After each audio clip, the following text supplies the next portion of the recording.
أعوذ بالله من الشيطان الرجيم بسم الله الرحمن الرحيم أولم ير الإنسان أنا خلقناه من نطفة فإذا هو خصيم مبين وضرب لنا مثلا ونسي خلقه قال من يحيي العظام وهي رميم قل يحييها الذي أنشأها أول مرة وهو بكل خلق عليم صدق اللہ العظیم۔ کیا انسان نے یہ نہیں دیکھا کہ ہم نے اسے نطفے سے پیدا کیا تھا، پھر اچانک وہ کھلم کھلا جھگڑا کرنے والا بن گیا؟ ہمارے بارے میں تو وہ باتیں بناتا ہے اور خود اپنی پیدائش کو بھلا بیٹھتا ہے۔ کہتا ہے کہ ان ہڈیوں کو کون زندگی دے گا جبکہ وہ گل چکی ہوں گی؟ کہہ دو کہ اس کو وہی زندگی دے گا جس نے انہیں پہلی بار پیدا کیا تھا، اور وہ پیدا کرنے کا ہر کام جانتا ہے۔ سورہ یاسین کا آخری رکوع، یہاں اللہ تبارک و تعالیٰ نے الگ الگ دلیلوں سے دو عقائد بتائی۔ ایک تو یہ کہ اس کائنات کو بنانے والا، انسان کو بنانے والا، پیدا کرنے والا ایک ہے، اسی کی عبادت کرو۔ دوسری بات کہ وہ مرنے کے بعد دوبارہ زندہ کرے گا۔ اور اس سورت کا تیسرا جو اہم عقیدہ ہے وہ یہ ہے کہ پیغمبر صلی اللہ علیہ وسلم برحق ہیں۔ پچھلی آیتوں میں پہلے بتایا وَمَن نُعَمِّرْهُ نُنَكِّسْهُ فِي الْخَلْقِ، اے انسان غور کر، جب تو چھوٹا تھا تیرے اندر طاقت نہیں تھی، پھر بڑا ہوا طاقتور بنا، نُنَكِّسْهُ فِي الْخَلْقِ، پھر جب بڑھاپے کو پہنچا تو دوبارہ وہ بچپن جیسی کمزوری آ گئی۔ یہ سب کیا ہیں؟ پھر دوسری وہ دلیل درمیان میں لائے کہ اللہ تبارک و تعالیٰ نے حیوانات کو پیدا کیا۔ ان کے اوپر غور کرو کہ وہ جانور، وہ انعام یعنی چوپائے جن کو تم کچھ کھانا دیتے ہو تو وہ تمہارے تابع ہوتے، مالک کے تابع رہتا ہے وہ جانور، تو تم اپنے رب کے تابع کیوں نہیں ہوتے جس نے تم کو پیدا کیا اور جو تم کو روزی دے رہا ہے؟ اب یہاں ایک اور دلیل اللہ تبارک و تعالیٰ اس سلسلے میں بتا رہے ہیں۔ فرمایا اولم یر الانسان انا خلقناہ من نطفہ، کیا انسان اس بات کو بھول جاتا ہے کہ ہم نے اس کو ایک قطرے سے پیدا کیا، ایک نطفے سے پیدا کی؟ یہ اللہ تبارک و تعالیٰ کی قدرت کی عجیب کاریگری ہے کہ ایک نطفہ ہوتا ہے، ایک پانی کا قطرہ ہوتا ہے، اس سے ایک جیتا جاگتا انسان بن جاتا ہے، بولنے والا، چلنے والا، دوڑنے والا، سوچنے والا۔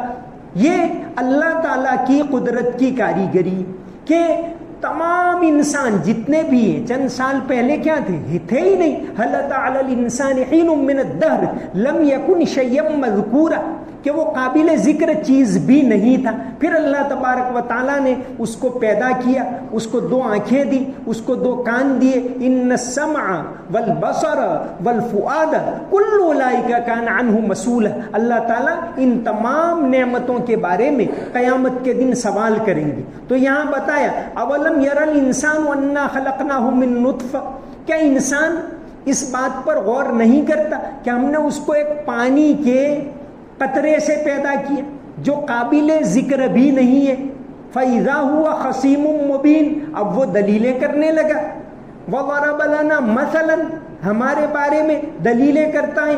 وَنَسِيَ خَلْقَهُ، اور اپنی پیدائش کو بھول جاتا ہے۔ قال، کہتا ہے مَن يُحْيِي الْعِظَامَ وَهِيَ رَمِيمٌ، کہ ارے انسان مٹی میں چلا جائے گا، مٹی ہو جائے گا، ایسی مٹی میں سے کون دوبارہ زندہ کرے؟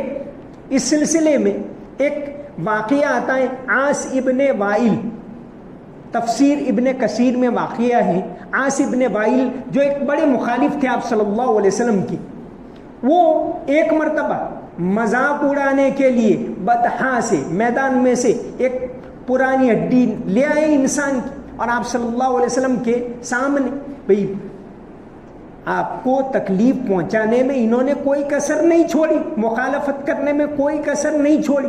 اللہ تبارک و تعالیٰ اس سے بھی آزماتے، تو ہڈی لے کے آیا گلی سڑی اور یوں سامنے بھائی دیکھو ریزے ریزے ہو گئے، تمہارے اندر طاقت ہو تو پھر پیدا کرو، تمہارے رب کو کہو کہ اس کو پیدا کرے، نعوذ باللہ، اس طرح مذاق اڑایا۔ تو اس پر اللہ تبارک و تعالیٰ نے یہ آیتیں اتاری کہ اولم یر الانسان انا خلقناہ من نطفہ، انسان اس بات پر غور کر لے۔ صوفیہ یہ کہتے ہیں، بلکہ قرآن کریم کی آیت ہے وفی انفسکم افلا تبصرون، کہ تم اپنے اندر ہی غور کرو تو تم کو اللہ تبارک و تعالیٰ کی پہچان ہو جائے۔ انسان اپنے اندر غور کرے کہ بھئی آنکھ ہے، اس میں دیکھنے کی طاقت ہے، کان ہے، اس میں سننے کی طاقت ہے، انسان کا خون مسلسل دوڑ رہا ہے، کون اندر دوڑا رہا ہے خون کو؟ انسان تو اس کے بارے میں کچھ کرتا نہیں، اس میں کوئی موٹر نہیں رکھی۔ دل ہے وہ اپنا کام کر رہا ہے، کڈنی ہے وہ اپنا کام کر رہی ہے، انسان کو اس سلسلے میں کچھ کرنا نہیں پڑتا، بس یہ نظام مسلسل چل رہا ہے۔ وہ 70 سال جیتا ہے تو 70 سال یہ دل دھڑکتا رہتا ہے، 1 منٹ کے وقفے کے بغیر۔ یہ کون کر رہا ہے؟ یہ اللہ تبارک و تعالیٰ کر رہے ہیں۔ تو فرمایا اولم یر الانسان انا خلقناہ من نطفہ، کیا انسان اس بات کے اوپر غور نہیں کرتا کہ ہم نے اس کو ایک پانی کے قطرے سے پیدا کیا؟ ایک سائنٹسٹ امریکہ کی یونیورسٹی آف ٹورنٹو کے اندر پڑھاتے تھے، کیتھ میور، ان کو سعودی عرب سرکار نے 1980 میں جب سعودی عرب میں ایک بڑا پروگرام رکھا کہ قرآن کریم کے اندر ایمبریولوجی کا مطلب یہ جو ڈاکٹر ہوتے ہیں بچہ کیسے پیدا ہوتا ہے، کیسے بنتا ہے، اس کے اوپر اس کے پورے سائنس کو کہتے ہیں ایمبریولوجی۔ تو ایمبریولوجی کا ذکر قرآن کے اندر کہاں کہاں ہے، اس کے اوپر ریسرچ کرنے کے لیے بڑے بڑے ڈاکٹروں کو بلایا۔ اس میں سے ایک تھے کیتھ مور جو امریکہ کے تھے۔ 1980 میں انہوں نے قرآن کے اوپر ریسرچ کیا تو حیرت کے اندر پڑ گئے کہ قرآن کریم نے صدیوں پہلے بچہ کیسے ماں کے پیٹ میں بنتا ہے، بہت سی باتیں ایسی ہیں جو سائنس نے آج ثابت کی۔ ان کی پوری کتاب ہے ایمبریولوجی ان دا قرآن، کہ جو باتیں آج ثابت کر رہی ہیں صدیوں پہلے قرآن نے بتا دی۔ خاص کر کے وہ آیت فی ظلمات ثلاث ذالکم اللہ ربکم لہ الملک، کہ اللہ تبارک و تعالی وہ پانی کے قطرے کو پھر لوتھڑا بناتے ہیں، پہلے خون بنتا ہے، پھر لوتھڑا بنتا ہے، پھر رفتہ رفتہ ترقی کرتا ہے، اس کے ہاتھ بن جاتے ہیں، کان بن جاتے ہیں، یہ سارا ذکر ہے۔ جیسے سورہ مومنون کے اندر بھی ثم خلقنا النطفة علقة فخلقنا العلقة مضغة فخلقنا المضغة عظاما فكسونا العظام لحما ثم انشأناه خلقا آخر فتبارك الله احسن الخالقين، کہ اللہ تبارک و تعالی بہترین پیدا کرنے والے۔ ثم انکم بعد ذلك لمیتون، پھر جب تم مر جاؤ گے، ثم انکم یوم القیامت تبعثون، وہی اللہ تعالیٰ دوسری مرتبہ پیدا کرے گا۔ یہاں یہی بات ہے، دوسری مرتبہ کیسے پیدا کرے گا وہ بتا رہے ہیں۔ تو انسان اپنے آپ کے اوپر غور کرے تو اس کی دل کی آنکھیں کھل جائے، اس کو بات سمجھ میں آ جائے کہ میرا پیدا کرنے والا ہے، مجھے اس کی عبادت کرنی چاہیے۔ اس سلسلے میں علامہ اقبال کی ایک نظم ہے، بلکہ کہیے مثنوی ہے، پوری کتاب ہے جاوید نامہ۔ اقبال نے اردو سے زیادہ فارسی لکھا، اقبال کا کلام اردو میں کم ہے، فارسی میں زیادہ ہے۔ ان کی 10 کتابوں میں سے 3 ہیں اردو میں، بال جبریل، ضرب کلیم اور بانگ درا، یہ 3 اردو میں، اور چوتھی ارمغان حجاز ہے، وہ آدھی اردو میں آدھی فارسی میں۔ باقی 6 کتابیں سب کی سب فارسی میں، اسرار خودی، رموز بے خودی۔ تو علامہ اقبال نے انسان کو اس کی پہچان اپنی، جیسے آتا ہے صوفیہ کہتے ہیں من عرف نفسہ فقد عرف رب، جو اپنی ذات کو پہچان لے وہ اللہ کو پہچان لے گا۔ تو علامہ اقبال کی ایک کتاب ہے جاوید نامہ، 1932 میں شائع ہوئی، اور خود علامہ لکھتے ہیں کہ میری ساری شاعری کا یہ نچوڑ ہے۔ اب جاوید نامہ ایک تخیلاتی نظم، جاوید نامہ تقریباً 2000 اشعار کی مثنوی ہے. اس کے اندر علامہ نے یہ لکھا ہے کہ بھئی ایک مرتبہ، یعنی ایک خیالی نظم ہے کہ مولانا رومی آتے ہیں میرے پاس. مولانا رومی یعنی امت کے بہت بڑے صوفی، وہ آتے ہیں پھر مجھے اپنے ساتھ لے جاتے ہیں. جیسے اس طرح کی باتیں محی الدین ابن عربی نے سب سے پہلے لکھی. آپ صلی اللہ علیہ وسلم کو جیسے معراج نصیب ہوئی، آپ صلی اللہ علیہ وسلم گئے، اللہ تبارک و تعالیٰ سے ملے، اور پھر وہاں سے وہ روحانیت کا دروازہ کھلا. تو علامہ اقبال نے اس سلسلے کی تخیلاتی نظم لکھی ہے، جیسے محی الدین ابن عربی کی فتوحات مکیہ، کہ اللہ تبارک و تعالیٰ نے کیسے ان کو بلندی پر لے گئے، کیسے اپنی پہچان کروائی. وہ محی الدین ابن عربی، جتنے صوفیہ ہیں ان کا تمام کا سلسلہ آخر میں ابن عربی سے جا کر ملتا ہے، اور ابن عربی کے فتوحات مکیہ ہے، اس کے اندر سے صوفیوں نے بہت کچھ لیا ہے. تو اسی طرح علامہ اقبال کی نظم جاوید نامہ کہ ایک مرتبہ مولانا رومی میرے پاس آئے اور پھر مجھے آسمان کی سیر کو لے گئے.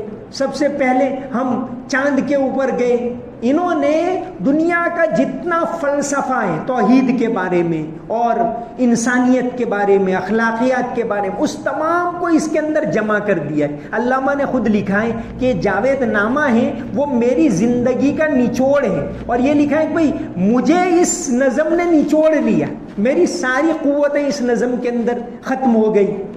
تو وہاں الگ الگ لوگوں سے ملتے ہیں کہ آپ صلی اللہ علیہ وسلم کی روح سے ملے اور باتیں ہوئی، اور یہ خیالی ہے. حضرت عیسیٰ علیہ السلام کی روح سے ملے، ان کی تعلیمات کیا کیا ہیں. گوتم بدھ سے ملے، ان کی تعلیمات کیا کیا ہیں.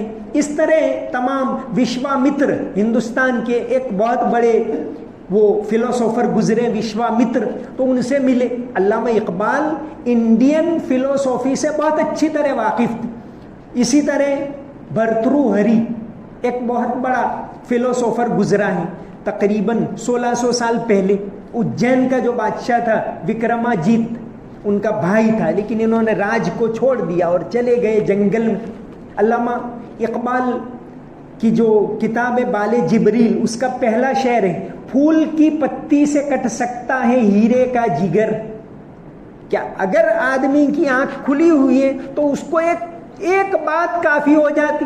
ایک بات کہہ دے. ایک واقعہ اس سلسلے میں علامہ زمخشری نے اپنی کتاب، ان کی تفسیر بہت بڑی تفسیر ہے کشاف، اس کے اندر لکھا ہے کہ ایک مرتبہ اسمعی بہت بڑے شاعر مسجد کے اندر گئے. ایک دیہاتی آئے تلوار لے کر، اونٹ پر سوار ہو کر. علامہ سے پوچھا کون ہو، کہاں سے آئے؟ کہا کہ میں تو اللہ کا کلام پڑھنے والا ہوں، رحمان کا کلام پڑھنے والا ہوں. کہا رحمان کا بھی کوئی کلام ہوتا ہے؟ تو کہاں؟ اسمعی نے کہا ہاں. اسمعی نے سنایا، سورہ ذاریات سنائی، والذاریات ذروا فالحاملات وقرا فالجاریات یسرا فالمقسمات امرا. کہتے ہیں کہ جب اس آیت کے اندر اوپر پہنچے وفی انفسکم، حالانکہ سامنے ایک دیہاتی ہے بالکل، کہا وفی انفسکم افلا تبصرون، کہ تمہارے اندر اللہ کی قدرت کی کاریگریاں نظر نہیں آتی. وفی السماء رزقکم وما توعدون، کہ روزی دینے والا تو وہ ہے. تو اس کو ایک دم احساس ہوا اس دیہاتی کو، فوراً کہا کہ نہیں میں تو اس خدا کی عبادت کرنے کے نکل جاتا ہوں. جنگل میں چلا گیا، سب کچھ دنیا چھوڑ دی. پھر اسمعی لکھتے ہیں، امام زمخشری نے آگے لکھا ہے کہ کچھ عرصے کے بعد جب ہارون رشید کے ساتھ اسمعی حج کے لیے گئے تو طواف کرتے ہوئے دیہاتی ملا. تو پھر سے کہا کہ رحمان کا کلام سناؤ. بس ایک بات سنی انہوں نے، وفی انفسکم افلا تبصرون وفی السماء، تو سب چھوڑ دیا. پھر سے ملے تو کہا کہ رحمان کا کلام سناؤ.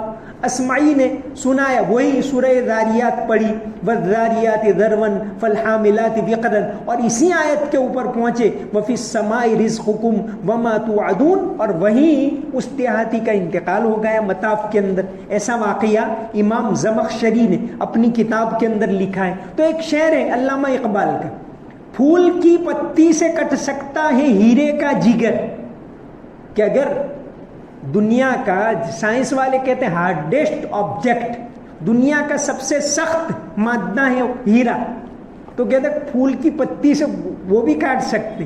مرد نادا پر کلام نرم و نازک بے اثر. لیکن اگر آدمی کو نصیحت حاصل کرنی نہیں تو اس کو کچھ بھی کہو کوئی اثر نہیں کرے گا. تو یہ اس شعر کے نیچے علامہ اقبال نے تذکرہ کیا ہے بھرترو ہری. ہندوستان، یہ وکرما جیت کا بھائی تھا بھرترو ہری کے. بھائی یہ بات میں نے وہاں سے لی. بھرترو ہری کا ایک اس کی فلسفی کی کتاب ہے، اس کے اندر ایک بات اس نے لکھی ہے کہ کوئی آدمی عیار ہو اس کو تم نصیحت کرو. بدماش آدمی کو نصیحت کرنا ایسا ہے جیسا کہ بھرترو ہری نے لکھا ہے، بدماش آدمی کو نصیحت کرنا ایسا ہے جیسا کہ ہاتھی کو کمل کے پھول سے ہانکنا اور ہیرے کو پھول کی پتی سے کاٹنا. تو علامہ اقبال نے لکھا ہے کہ شعر ہم نے اسی کے اوپر سے کہا ہے، تو بات اثر کر جاتی. تو علامہ اقبال بھرترو ہری سے کہتے ملتے ہیں اور پھر وہ زندہ رود یعنی مولانا رومی ان کو الگ الگ مقامات پر لے جاتے ہیں، سیر کرواتے ہیں، اور گویا ایک روحانیت سے بھرا ہوا یہ بھری ہوئی مثنوی علامہ کی. جاوید نامہ، جاوید کے معنی ہمیشہ، نامہ پیغام، ہمیشہ کا پیغام، کہ انسان کی زندگی کو اگر ہمیشہ کا کوئی پیغام چاہیے تو اس کے اندر ہے. تو اللہ تبارک و تعالیٰ فرماتے ہیں کہ تم اپنے اندر غور کرو. من نطفۃ، ایک نطفے سے پیدا کیا، فَإِذَا هُوَ خَصِيمٌ مُبِينٌ. اب انسان اپنے آپ کو کیا سے کیا سمجھنے لگتا ہے. وہ چند سال پہلے تھا نہیں، چند سال کے بعد رہے گا نہیں. دنیا تو چلتی تھی پہلے بھی، بعد میں بھی چلے گی، اور انسان اپنے آپ کو کیا سمجھ بیٹھا ہے. فَإِذَا هُوَ خَصِيمٌ مُبِينٌ وَضَرَبَ لَنَا مَثَلًا، اور ہمارے لیے وہ باتیں بنا رہا ہے. وَنَسِيَ خَلْقَهُ، اپنی پیدائش کو بھول جاتا ہے. قال من یحیی العظام وہی رمیم، کہ جب یہ ہڈیاں گل سڑ جائے گی تو کون پیدا کرے گا دوبارہ. جیسے یہ عاص بن وائل کا واقعہ آتا ہے، اور آج سب یہی تو پیغام دے رہے ہیں کہ بھئی یہ دنیا کی زندگی ہے، ختم ہے، کچھ نہیں، کھاؤ پیو عیش کرو، آخرت کوئی چیز نہیں ہے. یہ آج یہ پورا میڈیا، پوری فلمی دنیا اور ساری فلسفی اسی کے اوپر. آج ہم ظاہر میں تو آزاد ہو گئے لیکن ذہنی طور پر ابھی بھی آزاد نہیں ہو، ابھی بھی ان کے غلام ہیں، انہی کی باتیں چل رہی ہیں. تو فرمایا قال من یحیی العظام وہی رمیم، کہ جب یہ ہڈیاں گل سڑ جائے گی تو کون پیدا کرے گا. تو ایک قرآن کریم کا ایک سیدھا سادہ جواب، قل یحییھا الذی، قل کہہ دو، یحییھا، اس کو پیدا کرے گا، الذی انشأھا اول مرہ، جس نے پہلی مرتبہ پیدا کیا وہ دوسری مرتبہ پیدا کرے گا. جس نے پہلی مرتبہ زندگی دی وہ دوسری مرتبہ دے گا. وَهُوَ بِكُلِّ خَلْقٍ عَلِيمٌ، اور یہ ساری کائنات اسی نے تو پیدا کی، ساری کائنات اسی نے پیدا کی، تمام حیوانات اس نے پیدا کی. تو پہلی مرتبہ چیز کو بنانا یہ کبھی مشکل ہوتا ہے. فرسٹ ٹائم کوئی نئی چیز بنائے تو مشکل ہوتی، دوسری مرتبہ بنائے اللہ کے لیے تو سب کچھ آسان ہے. تو فرمایا کہ انسان اپنی زندگی کے اوپر غور کرے، اپنی پیدائش کے اوپر غور کرے، اور اس کے ذریعے اللہ تبارک و تعالیٰ کی ذات کو پہچانے. افلا یشکرون، اس کا شکر ادا کرے، اس کی نعمتوں کا شکر بجا لائے. اور اس کی نعمتوں کا شکر یہی ہے کہ صرف اور صرف اسی کی عبادت کرے، ہر طرح کے شرک سے پاک ہو کر اس کی عبادت کرے. اور انک لمن المرسلین، شروع صورت کے اندر کہہ دیا کہ پیغمبر صلی اللہ علیہ وسلم کا طریقہ ہے وہی علی صراط مستقیم ہے، اس طریقے کے مطابق اللہ تبارک و تعالیٰ کی عبادت کرے. وما علینا الا البلاغ المبین. اللهم صل على محمد وعلى ال محمد وبارك وسلم.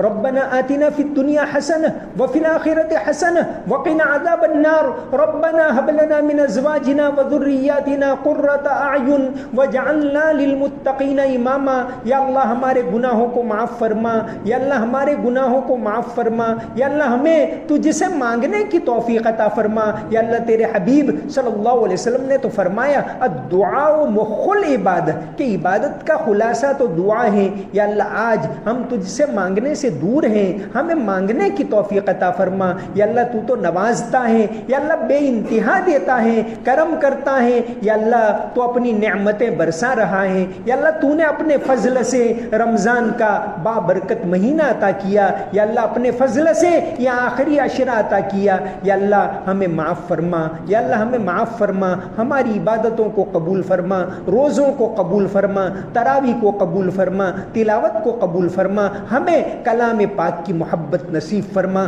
بار بار کلام پاک پڑھنے کی توفیق عطا فرما یا اللہ، ہر طرح کے گناہوں سے حفاظت فرما یا اللہ، اخلاص کی دولت عطا فرما یا اللہ، ہمارے دلوں کے اندر اخلاص کو بھر دے یا اللہ، توحید کو بھر دے یا اللہ، ہم جہاں بھی جائیں صرف اور صرف تیری عبادت کریں، اس کی توفیق عطا فرما، ہماری نسلوں کو دین پر باقی رہنے کی، دین پر چلنے کی توفیق عطا فرما، اس ملک کے اندر قیامت تک توحید کے بول کو بالا فرما، قیامت تک اس ملک کے اندر قرآن کی تعلیم کو زندہ فرما، تمام مسجدوں کو آباد فرما، مدرسوں کو آباد فرما، حرمین شریفین کی حفاظت فرما، ہمیں حرمین شریفین کی زیارت نصیب فرما یا اللہ، رمضان کے آخری دن چل رہے ہیں یا اللہ، اس میں تو تیری رحمتیں نازل ہوتی ہیں، برکتیں نازل ہوتی ہیں یا اللہ، ہمیں تیری طرف مائل ہونے کی توفیق عطا فرما۔ اللہم صلی علی محمد وعلی آل محمد وبارک وسلم۔ سمعنا واطعنا غفرانک ربنا والیک المصیر برحمتک یا ارحم الراحمین۔